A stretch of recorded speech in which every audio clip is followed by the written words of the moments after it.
нашия град и нашата община. Жалко е, че те напускат и нашата страна. Ние не можем да спрем младите хора в стремежа им да получат по-добро образование, каквито университети ние нямаме при нас. Ние не можем да спрем и хората, които търсят работа и намират това в по-високите стандарти на държавите от Европейския съюз. На всички тях, ако достигне сигналът от нашия филм и те гледат, аз желая успех, нека да спечелят, нека да получат това, за което те са отишли, но един ден ние ги очакваме по родните места, не сме ги забравили и ще ги подкрепим, ако те се завърнат и инвестират тук, в нашата община.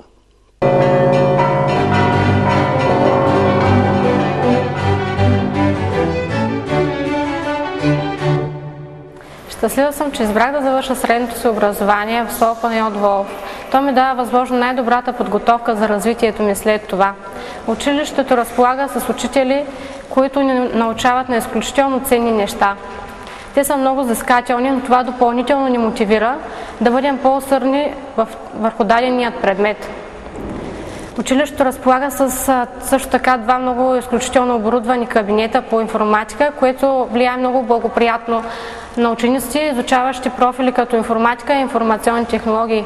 С общите усилия на училището и Корпусът на мира бе изграден център, който по всяко време може да даде допълнителна информация на учениците по всякакви въпроси. Казвам се Симона Георгиева и съм 7 Г клас. От 3 години уча в това прекрасно училище. Наричам го прекрасно, защото действително е такова. Тук има много добри, отзичливи учители и естествено взискателни, които ни научават на много и трайни знания. Но най-много ми харесват извън класните форми. Имаме различни сипове по различните предмети. Имаме хокей на трева, баскетбол, вокална група, лека атлетика. Имаме и чудесен духов оркестър, който е единственият в нашия град и без който не минава нито един празник. СОУ Панайот Волов е едно от най-старите и едно от големите училища в Русенска област. От времето на своето възникване, неговите корени се крият дълбоко в началото на 19 век, то е служило като ковачница на интелектуалния потенциал на нашия град и на общината. От СОУ Панайот Волов са излезли доста значими фигури в нашата образователна система и въобще в нашата страна. Така, например, тук е учил един от известните български академици, академик Кирил Попов. От възпитаниците на училището се открояват имената на 6 професори, на много доктори на науките. Да не говорим за инженери, лекари, учители и така нататък. Запознайте ни накратко с структурата на образователната система в община Бяла. В община Бяла има 11 целодневни детски градини, 3 начални училища, 3 основни училища и 2 средни училища. Като средните училища са Средно общо образователно училище Панайот Волов и професионална гимназия. В Средното общо образователно училище Панайот Волов има специфично направление, свързано с природо-математическия профил и информационни технологии. Активно се работи върху обучението на учениците по информатика, по информационни технологии. Солидно е застъпено чуждоезиковото обучение. Учениците изучават английски език, немски, френски и руски език. Кои са основните задачи, които решавате в настоящия момент в областта на образованието? Най-важната задача е обхващането на учениците до 16 годишна възраст. За тази цел Общинския съвет прие решение за намаление на стойността на купоните на 40 стотинки за осигуряване на безплатен транспорт на учениците до 8 клас от селата, в които няма училища, до средишните училища в град Бяла и село Копривец и месечни абонаментни карти с 50% намаление за всички ученици, които пътуват. По линия на Младежкия червен кръст към СОУ Панайот Волов се събират дрехи и обувки за учениците в неравностойно положение. Периодично директорите на училищата изпращат информация до общината за предприемане на административни мерки спрямо родители, чието деца в задължителна училищна възраст не посещават училище и оттам се налага да се вземат необходимите мерки. А какво правите за най-малките жители на община Бяла? В община Бяла целодневните детски градини са много добре оборудвани, независимо финансовите трудности. Успяваме да поддържаме 11 целодневни детски градини. В едната има и 2 яслени групи, което е изключително благоприятно за младите майки. Условията за възпитанието на децата са добри.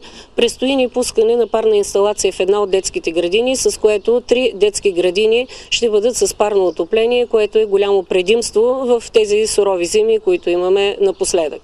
Кажете ни, кои са основните трудности, които срещате при осъществяване на връзката родители, ученици и учители?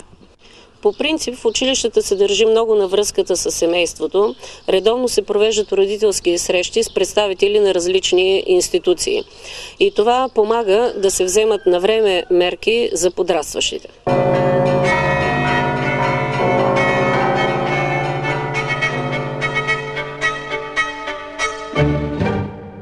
Моя слънчева Бяла, добър ден, мои хора добри. Тук душата ми в миг затрептяла, цяла с обич към тебе гори. Ти си люлчина песен и няма по-красива от теб на света. Ти си топлия поглед на мама, розов цвят засиял над пръста. Добър ден, моя хубава Бяла. Добър ден, мой град на мечти. Дори мен да ме няма, в тебе спряла 7-цветна дъга ще трепти. Песента ми за тебе изпята, други песни след мен ще роди. И за хората тук покрай Янтра най-красивият град ще си ти. Господин Георгиев, Бяла се слави с богатите си традиции в областта на културата. Къде е началото на тези традиции? Връщайки се назад в историята на селището Бяла, макар че разполагаме с много малко исторически документи, ние намираме една богата съкровищница на народни творения, създадени и запазени от Беленското хартсойство. Тия хора, създали своето малко селце преди векове, са умеяли даже и от непосилния си селскостопански труд и мъката си да излеят в думи и прекрасни песенни мелодии. Так най-голямата заслуга да дадат обеща на бъдещите поколения към народното творчество, да запазят и да съхранят всичко, което са създали. И аз определено смятам, че корените на културата в Бяла водят още от дълбока древност, още от тия времена. В Бяла се провежда и ежегоден литературен конкурс на името на поета Петър Алипиев. Споделете своите впечатления от него. Този конкурс е не само идея, но този конкурс е едно продължение на десетилетия наред провеждани срещи в Бяла, наречени Бяла и Беленския край в литературата и изкуството. Бяла е родила поети, които са дали за поезията в България, като Иван Коларов, като Петър Алипиев, като Димитър Мантов и да не изреждам всички други.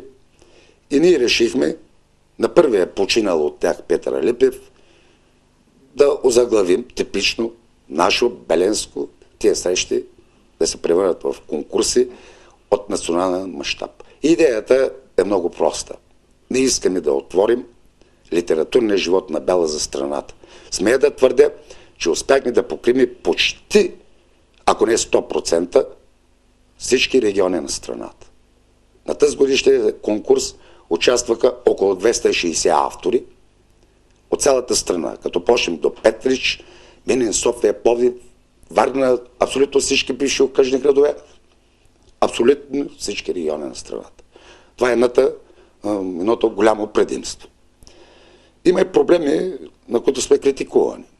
Но това е съвсем естествено в литературните среди. Дали трябва да се даде път на всичко или трябва да се направи подбор. Ние решихме. Нека Негово Величество читателя реши кой е прав и кой е крив. Хубавото е, че много млади таланти се появиха в страната и паралелно с конкурса за възрастни върви и детски конкурс. Госпожо Димитрова, Вие имате голям опит, свързан с читалищната дейност. С кои художествени състави, създадени към читалищата на територията на община Бяла, се гордеете и каква е вашата оценка за тяхното състояние в момента? В малките населени места, в малките градове и села, естествен център на културата са читалищата. Беленското читалище е създаден през 1884 година като наследник на литературния кръжец, който е създал Петко Рачев Славейков по време на учителстването. Още от тогава е започнало развитието на театралната дейност в града. Най-добрият състав, най-старият състав в читалището в Бяла, това е театралният състав, който в годините между 1951 и 1953 година е бил професионален състав. В момента ние имаме трупа, която е от възрастни, която всяка година изнася представления, младежка трупа и деца, които участват в театралната самодейност. Към Беленското читалище работят две вокални групи, работят школи по изкуствата, нещо, което ние правим за нашите деца, тъй като в малките населени места това е проблем, обхващането на децата в извънкласна дейност. В школите по изкуствата има различни секции, литература, приложно изкуство, изобразително изкуство. За радост наша, в последните години наши деца се класираха на различни национални и международни конкурси с тяхни рисунки. Пак за наша радост, наши деца в момента учат в средни училища по изкуствата, в Казанлък, в Трявна, в Русе. Освен в град Бяла, такава самодейност има развита и в околните села, в Полско Косово. Има една вокална група за автентичен фолклор и ансамбъл Косовчи, който в момента се завърна от Хасковските минерални бани от конкурс на етнически състави и с награда.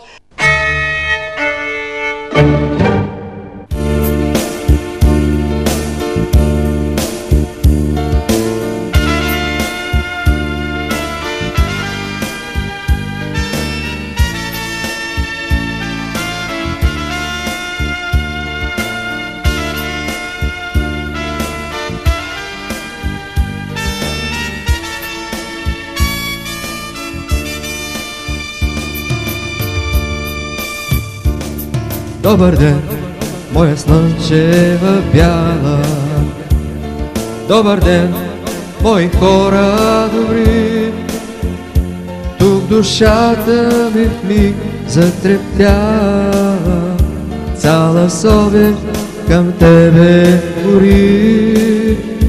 Тук душата ми в миг затрептява, цяла совест към тебе гори. Ти си лючина, песен и няма по-красива от теб на света. Ти си топлия поглед на мама, розов цвят засия на пръста. Ти си топлия